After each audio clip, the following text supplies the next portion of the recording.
Chapter 14. Fire and Water. Now, if you wish, like the dwarves, to hear news of Smaug, you must go back again to the evening when he smashed the door and flew off in rage 2 days before. The men of the lake town Esgaroth were mostly indoors, for the breeze was from the black east and chill, but a few were walking on the quays and watching, as they were fond of doing, the stars shine out from the smooth patches of the lake as they opened in the sky. From their town, the lonely mountain was mostly screened by the low hills at the far end of the lake, through a gap in which the running river came down from the north. Only its high peak could they see in the clear weather, and they looked seldom at it, for it was ominous and drear even in the light of morning. Now it was lost and gone, blotted in the dark. Suddenly it flickered back to view. A brief glow touched it and faded. "Look," said one. "The lights again. Last night the watchmen saw them start and fade from midnight until dawn. Something is happening up there." "Perhaps the king under the mountain is forging gold," said another. "It is long since he went north. It is time the songs began to prove themselves again." "Which king?" said another with a grim voice.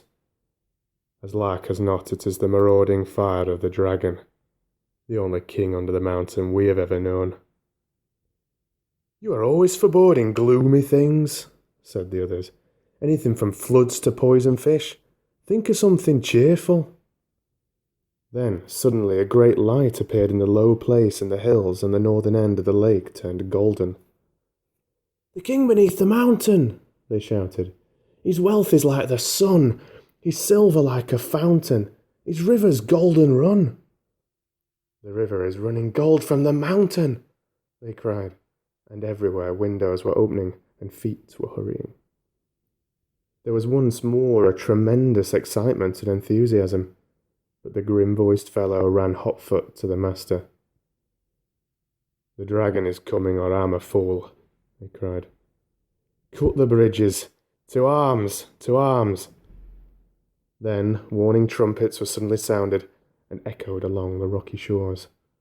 The cheering stopped, and the joy was turned to dread. So it was that the dragon did not find them quite unprepared. Before long, so great was his speed, they could see him, a spark of fire, rushing towards them and growing ever huger and more bright, and not the most foolish doubted that the prophecies had gone rather wrong. Still, they had a little time. Every vessel in the town was filled with water, every warrior was armed, every arrow and dart was ready, and the bridge to the land was thrown down and destroyed before the roar of Smaug's terrible approach grew loud, and the lake rippled red as fire beneath the awful beating of his wings. Amid shrieks and wailing and the shouts of men, he came over them, swept towards the bridges, and was foiled. The bridge was gone, and his enemies were on an island in deep water. Too deep and dark and cool for his liking. If he plunged into it, a vapour and a steam would arise, enough to cover all the land with a mist for days. But the lake was mightier than he. It would quench him before he could pass through. Roaring, he swept back over the town. A hail of dark arrows leaped up and snapped and rattled on his scales and jewels, and their shafts fell back, kindled by his breath, burning and hissing into the lake. No fireworks you ever imagined equaled the sights that night. At the twanging of the bows and the shrilling of the trumpets, the dragon's wrath blazed to its height, till he was blind and mad with it. No one had dared to give battle to him for many an age, nor would they have dared now if it had not been for the grim-voiced man. Bard was his name, who ran to and fro, cheering on the archers and urging the master to order them to fight to the last arrow. Fire leaped from the dragon's jaws. He circled for a while, high in the air above them, lighting all the lake. The trees by the shores shone like copper, and like blood with leaping shadows of dense black at their feet. Then down he swooped, straight through the arrow storm, reckless in his rage, taking no need to turn his scaly sides towards his foes, seeking only to set their town ablaze. Fire leaped from thatched roofs and wooden beam ends as he hurtled down and past and round again, though all had been drenched with water before he came. Once more water was flung by 100 hands wherever a spark appeared. Back swirled the dragon, a sweep of his tail, and the roof of the great house crumbled and smashed down. Flames unquenchable sprang high into the night. Another swoop, and another house, and then another sprang afire and fell, and still no arrow hindered Smaug or hurt him more than a fly from the marshes. Already men were jumping into the water on every side. Women and children were being huddled into laden boats in the market pool. Weapons were flung down. There was mourning and weeping, where but a little time ago the old songs of mirth to come had been sung about the dwarves. Now men cursed their names. The master himself was turning to his great gilded boat, hoping to row away in the confusion and save himself. Soon all the town would be deserted and burned down to the surface of the lake. That was the dragon's hope. They could all get into boats for all he cared. There he could have fine sport hunting them, or they could stop till they starved. Let them try to get to land, and he would be ready. Soon he would set all the shoreland woods ablaze and wither every field and pasture. Just now he was enjoying the sport of town baiting more than he had enjoyed anything for years. But there was still a company of archers that held their ground among the burning houses. Their captain was Bard, grim-voiced and grim-faced, whose friends had accused him of prophesizing floods and poisoned fish, though they knew his worth and courage. He was a descendant in long line of Girion, Lord of Dale, whose wife and child had escaped down the running river from the ruin long ago. Now he shot with a great yew bow, till all his arrows but one were spent. The flames were near him, his companions were leaving him. He bent his bow for the last time. Suddenly, out of the dark, something fluttered to his shoulder. He started, but it was only an old thrush. Unafraid, it perched by his ear and brought him news. Marvelling, he found he could understand its tongue, for he was of the race of Dale. "Wait, wait," it said to him. "The moon is rising. Look for the hollow of the left breast as he flies and turns above you." And while Bard paused in wonder, it told him of tidings up in the mountain, and of all that it had heard.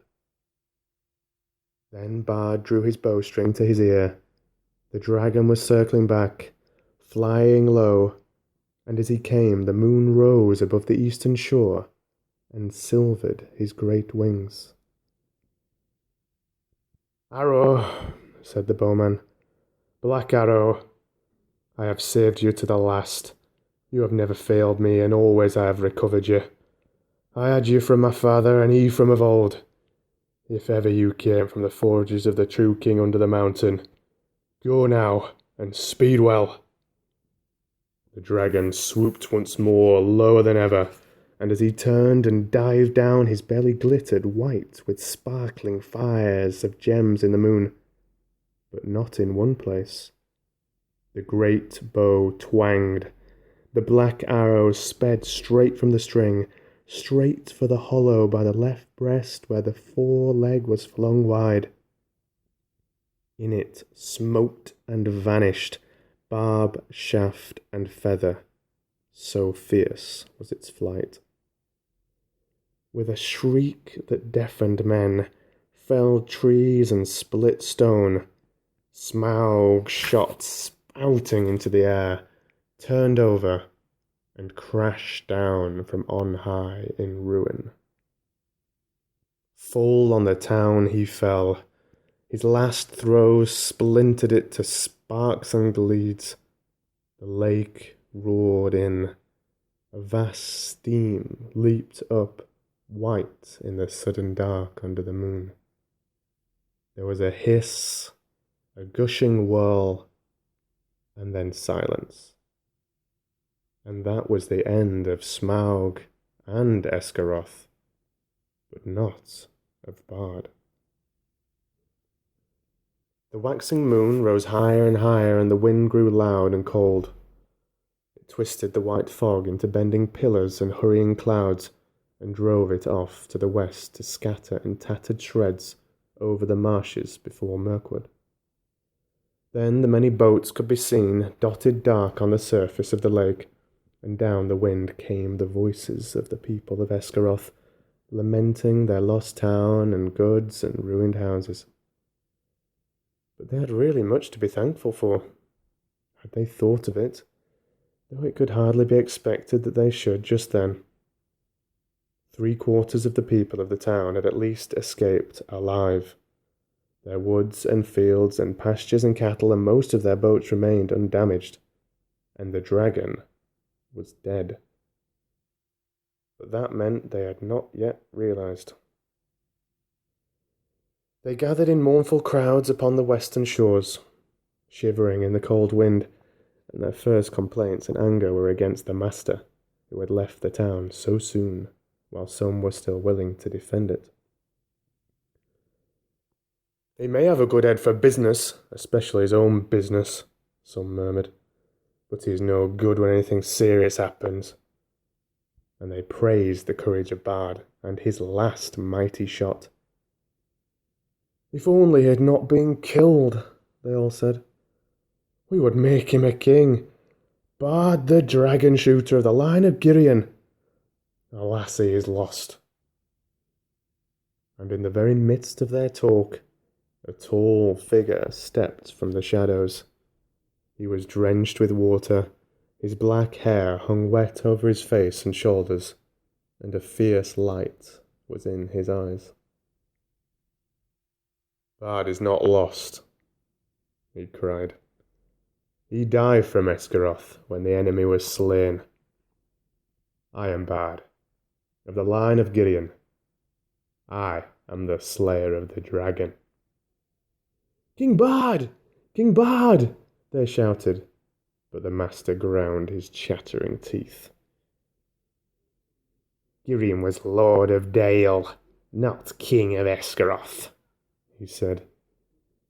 "In the Lake Town we have always elected masters from among the old and wise, and have not endured the rule of mere fighting men.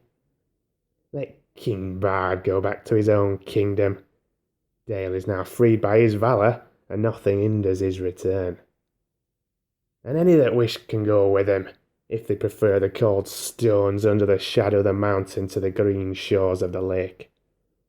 The wise will stay here and hope to rebuild our town, and enjoy again in time its peace and riches." "We will have King Bard," the people near at hand shouted in reply. "We've had enough of the old men and the money counters." And people further off took up the cry, "Up the bowmen, and down with money bags," till the clamour echoed along the shore.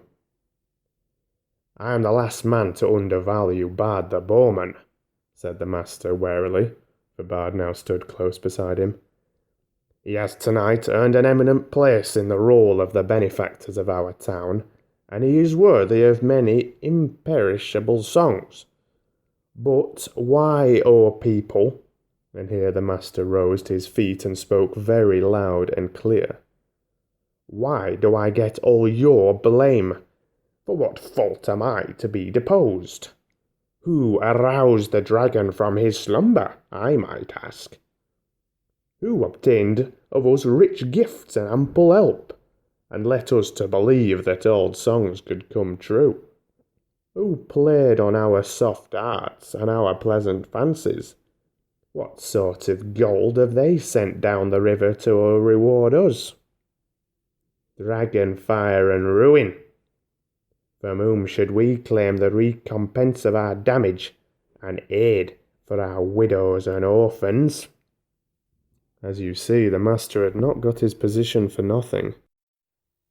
The result of his words was that for the moment the people quite forgot their idea of a new king, and turned their angry thoughts towards Thorin and his company. Wild and bitter words were shouted from many sides. Some of those who had before sung the old songs loudest were now heard as loudly crying that the dwarves had stirred the dragon up against them deliberately. "Fools," said Bard. "Why waste words and wrath on those unhappy creatures? Doubtless they perished first in fire before Smaug came to us." Then, even as he was speaking, the thought came into his heart of the fabled treasure of the mountain lying without guard or owner, and he fell suddenly silent. He thought of the master's words, and of Dale rebuilt and filled with golden bells, if he could but find the men. At length he spoke again. "This is no time for angry words, master, or for considering weighty plans of change. There is work to do. I shall serve you still, though after a while I may think again of your words and go north with any that will follow me." Then he strode off to help in the ordering of the camps and in the care of the sick and the wounded. But the master scowled at his back as he went, and remained sitting on the ground. He thought much, but said little, unless it was to call loudly for men to bring him fire and food. Now everywhere Bard went he found talk running like fire among the people concerning the vast treasure that was now unguarded. Men spoke of the recompense for all their harm that they would soon get from it, and wealth over and to spare with which to buy rich things from the south, and it cheered them greatly in their plight. That was as well, for the night was bitter and miserable. Shelters could be contrived for few, the master had one, and there was little food. Even the master went short. Many took ill of wet and cold and sorrow that night, and afterwards died, who had escaped uninjured from ruin of the town, and in the days that followed there was much sickness and great hunger. Meanwhile Bard took the lead, and ordered things as he wished, though always in the master's name, and he had a hard task to govern the people and direct the preparations for their protection and housing. Probably most of them would have perished in the winter that now hurried after autumn, if help had not been to hand. But help came swiftly, for Bard at once had speedy messengers spent up the river to the forest to ask the aid of the king of the elves of the wood, and these messengers had found a host already on the move, although it was then only the third day after the fall of Smaug. The elven king had received news from his own messengers and from the birds that loved his folk, and already knew much of what had happened. Very great indeed was the commotion among all things with wings that dwelt on the borders of the desolation of the dragon. The air was filled with circling flocks, and their swift flying messengers flew here and there across the sky.